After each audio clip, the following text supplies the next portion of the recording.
everyone. Welcome to Module 8 on Spelling. This week you will have 4 different readings. Your first reading will be a chapter reading, your second reading will be a chapter excerpt, and your third and fourth reading will both be journal articles. Your first chapter reading is from a textbook called Multisensory Teaching of Basic Language Skills by Judith R. Birch, and we will be reading Chapter 9, which is on Teaching Spelling by Suzanne Carriker.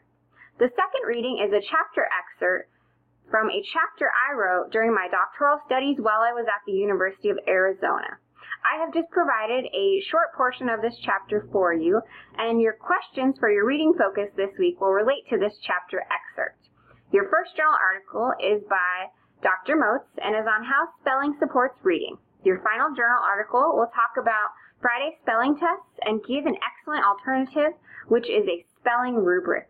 Make sure you read all your readings this week before you participate in the discussion. My presentation this week will be on curriculum-based measurement, also known as CBM. Specifically, we will be covering what is curriculum-based measurement, as well as how CBM works for spelling. I will work with you to score some spelling words in this presentation. Additionally, after you watch my voiced-over presentation, please practice scoring some more spelling words. I provided you with a spelling probe by a 4th grade student named Rob, and like I said, Rob is in the 4th grade. The reason why I mention this is because we give CBM spelling probes differently and prepare them with a different number of words for different grades. So do note that when you are watching the presentation and listening to it. I've provided everything you need to practice and score Rob's spelling test. There are some blank templates online.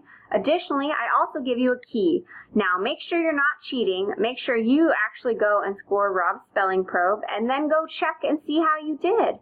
And if you made any mistakes, see where you might have gone wrong with your thinking, and if you need to, go back and review the presentation again.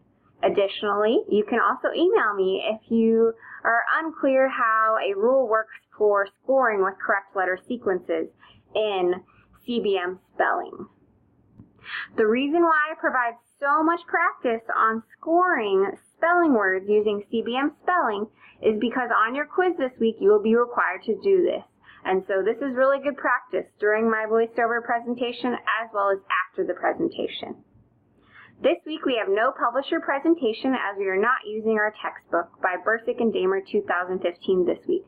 Additionally, there are no videos from me this week that relate to spelling, so no videos from Dr. Moats or anyone else, because I think my presentation is quite long enough for you to watch.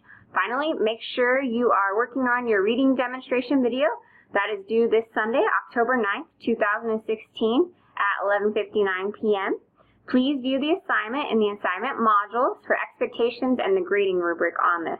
And make sure you review your grading rubric, because that is exactly how you will be graded on this assignment.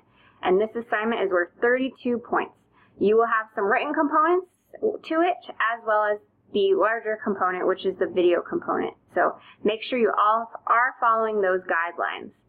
As always, if you have any questions, please email me and let me know. Remember, I can't read minds, so if you need further clarification on something or are confused, you need to let me know that you are confused and need a further explanation from me. I'm here to help you, but I can't help you if I don't know that you need that extra help. Have a great week. If you need anything, make sure that you email me.